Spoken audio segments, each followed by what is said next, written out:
The topic of my discussion today is free body diagrams, but in reality what I'm doing is demonstrating how to apply Newton's second law to solve problems. Isaac Newton gave us a framework that we use at all levels of physics to describe the motion of objects in the context of acceleration. Remember, my principle here is that I wanted to know a way to predict how much acceleration I should find in any given situation. And Isaac Newton gives me that prescription in the form of the second law. Here it is. We all recognize it at this point. The net force is equal to the mass times the acceleration. And I've already alluded to the fact that the tricky part about using this law to investigate the nature of our world is the left-hand side, the net force part. You got to figure out what influences exist that could cause acceleration of the system. And there are lots of them. We had a big list that included weights and push-pulls and the tension of a rope. We also know that there's viscous drag out there. There could be rocket motors, of buoyancy of liquid and flotation. All kinds of potential influences in nature. So in order to get the problem right, we need to look at the physical situation we're trying to solve and consider very clearly what forces exist in that problem that influence the motion. We might choose to leave a force out because it might make the math too difficult to solve. For example, it's very common for physics students just getting into the science to ignore air resistance, because including air resistance in your analysis often creates a tremendous amount of mathematical complication. Let's not do that. So you may from time to time leave out forces if you're willing to accept the fact that your answers that you get are only an approximation. Sometimes we're willing to do that. But you want to be absolutely sure not to add forces that do not exert an influence on the system. And that can be tricky. So I've decided to demonstrate this idea in the context of a single problem that I think that you might be familiar with. I'm going to call on your everyday experience. I wonder if when riding on an elevator, which I think I can assume that we've all done, you get on the elevator at the first floor and you push for an upper floor, I wonder if you've noticed that when the elevator begins to move, just for a moment, you feel a little bit heavy, just for a moment. And then the elevator goes up at constant speed, and when you arrive at your destination, I wonder if you notice that in that instant you get a little bit lighter at the top of the motion. At any rate, I think that we would agree that you sort of feel the motion of the elevator. And I'm just going to describe that in the context of feeling lighter or feeling heavier. And then you go on this top floor, whatever it is, maybe you're visiting the dentist, and then you come back to the elevator again, you push for a lower floor, and at the instant the elevator begins to move, you feel lighter. And then the elevator proceeds to the bottom floor, and just when you arrive at the bottom, as the elevator reaches the bottom, you feel heavy. I'm relying that we've probably all more or less had this experience, understand what I'm talking about. A similar experience to going through a dip in a roller coaster or in a fast-moving car and feeling heavy as you go through the dip and feeling light as you go over the top of a roller coaster or a car going over the top of the hill. Our friend Slim, the stick figure, is aware of these phenomenon, and he wonders to himself, as he does, thinking about physics just as I do, on the elevator, when I feel heavier, am I actually heavier? When I feel lighter, am I actually lighter? So he decides to do an experiment. He's going to take a bathroom scale with him to the elevator, stand on top of it, on the first floor, for example, and press for an upper floor. And then he's going to look at the bathroom scale and see what it reads. He's accustomed to imagining that the bathroom scale reads his weight. And so here's Slim standing on a bathroom scale in an elevator, and I've indicated to you that I've chosen upward to be the positive direction. Now, Slim is well known to have a mass of 60 kilograms, which is quite a bit less than a human being, certainly a lot less than me, but he's a stick figure. He doesn't have that much inertia. His mass is the measure of his inertia. In the morning when he stands on the bathroom scale, he imagines that as advertised, the bathroom scale measures his weight, which is his mass multiplied by the acceleration due to gravity. Nobody's feelings are hurt this morning. If I choose to use 10 as the acceleration due to gravity instead of 9.8, that makes it easy. 60 times 10 is 600 newtons. Before he goes out to the day, standing in his bathroom, Slim reads the scale, and the scale says 600 newtons, his weight. The force of gravity acting on him. Putting the scale under his arm, it's off to the office building, where he gets into the elevator on the ground floor, stands on the elevator, and presses the up button. When the elevator accelerates upward, he feels heavier. But what does the scale read? Now, we could immediately launch into speculation about this, but because we're armed with Newton's second law and the forces that change the motions of objects in our universe, we don't need to speculate. We simply need to carefully consider, when Slim is standing on the elevator, what forces act on him. And so instead of using this picture that I have here of Slim on an elevator in a box with a cable attached to it, I'm going to free Slim from the context and draw him as a free body. And that means a box. The box that I've drawn on this diagram is the free body. It doesn't have any of the details of Slim, arms, legs, head, that I was considering in my cartoon picture. It imagines Slim to be one physical entity and ignores all the details. Shall do the details matter? Well, maybe they do. By saying that Slim is a box, I've surrendered all those details. All of the sinews in his knees and the tension in his spinal cord and the tension of his skin. I've ignored all of that. There's blood, heart pumping, blood flowing through his body. I've assumed that all of that isn't relevant to the investigation, and I've drawn him as a box. It seems like maybe it's a little bit rude. Now, on the box of my free body diagram, I should only draw the forces that act on Slim. I don't want to draw any forces that act elsewhere. So these are the forces that I choose to draw. I'll explain one by one. I feel like the most obvious one is that there is a force of gravity pulling downward on Slim. Being inside of an elevator does not change the fact that gravity exists and that the Earth is pulling him downward with a force equal to mg, which is in fact 600 newtons, his weight. When I say that the equation for weight is m times g, I don't say it's m times g, unless you're on an elevator, that's something different. No. Your weight is m times g always. Always, always, always, always. Even when you're standing on an elevator. Slim is standing on a bathroom scale. The bathroom scale pushes upward on Slim. You can easily reason that that's true because if there were no bathroom scale or floor of the elevator, Slim would fall. He does not fall because he's in force equilibrium because of the floor pushing upward on him. I've labeled that with a capital N because I call it a normal force, which is the traditional name given to it, and the reason why, which I haven't yet revealed, but the reason why it's called the normal force is that when things come in contact, the forces between them are always perpendicular to the surface. For example, the normal force pointed upward, that's the bathroom scale exerting a force on Slim, is perpendicular to the bathroom scale. Well, to a mathematician, I know, it's boring, but to a mathematician, the word normal means perpendicular. The word normal to a mathematician is synonymous with the word perpendicular. That's why it's called a normal force. You might disagree with it as a convenient name, so if you'd like to call it a contact force, that's just fine. But the bathroom scale exerts a force upward on him, this normal force here. Now, I have added two friction forces to my free body diagram because when you consider the forces that act on an object, you have to be observant. Here I stand in front of you now, more or less motionless, no big deal acceleration going on. But I could not even stand here today. I could not stand if it weren't for the friction force between my feet and the floor. You don't think about it because there's always friction about. But the truth of the matter is, in the absence of friction, if there's zero friction, you cannot stand.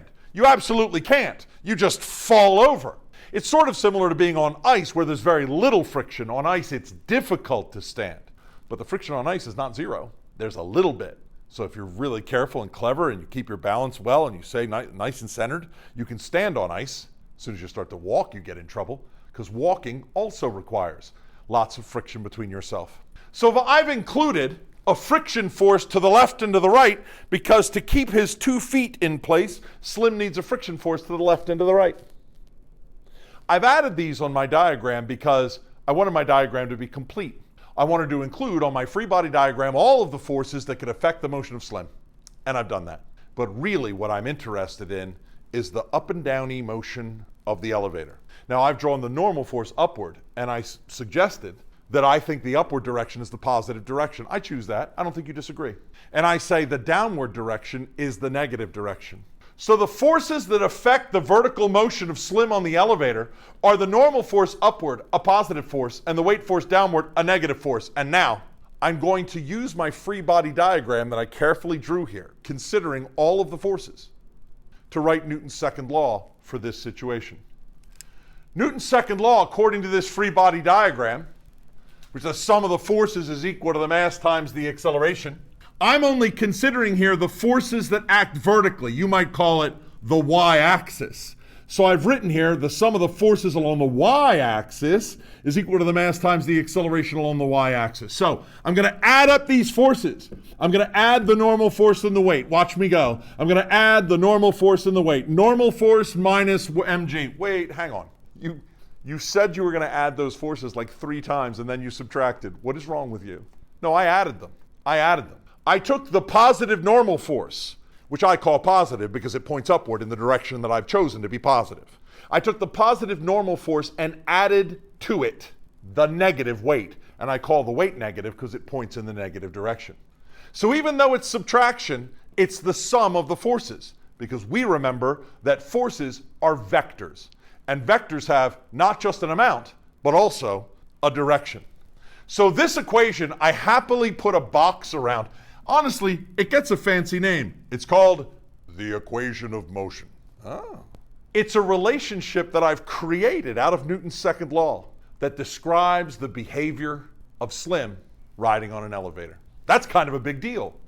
Use your imagination. I can now go around and draw a free body diagram for anything that interests me, write a Newton's second law equation, and I get the mathematical relationship that describes the behavior, which means I can describe it quantitatively, which means I can investigate the universe scientifically. It's kind of a big deal. And I can prove it.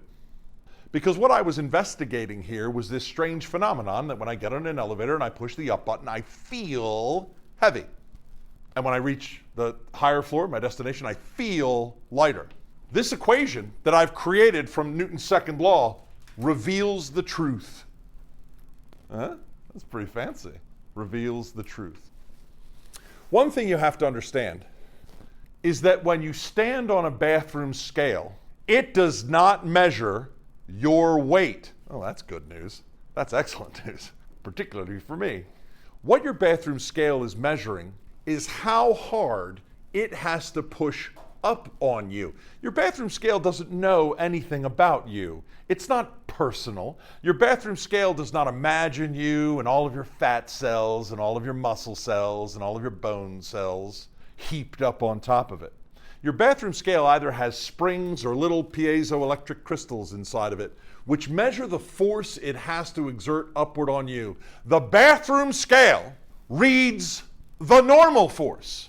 That's what the bathroom scale reads. The bathroom scale does not read your weight. It reads how hard it is pushing upward on you. So I'm going to solve for that because you can think of this symbol here, the normal force, as what the scale reads.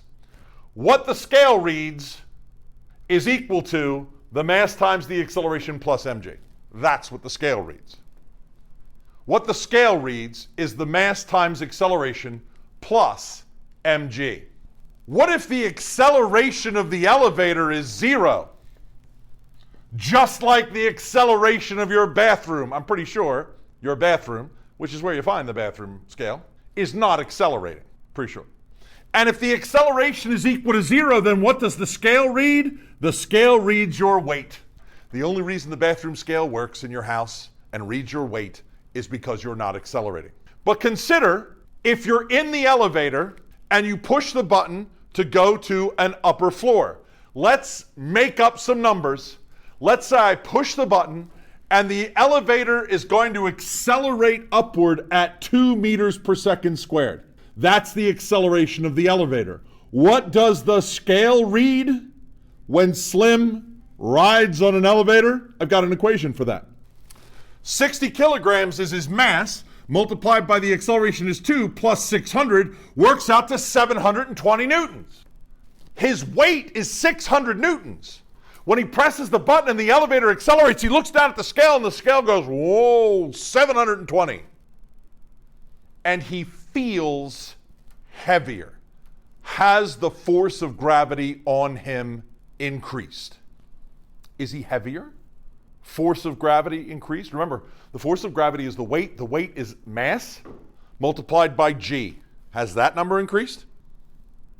If his weight is always his mass, which is 60 kilograms, multiplied by the acceleration due to gravity, which is 10 meters per second squared, does his weight change when the elevator moves? No. The force of gravity on him is absolutely constant. It never changes. But he feels heavy, and the scale reads him as heavy because he's accelerating upward. In terms of the nervous sensation of feeling heavy, your body is full of nerve endings.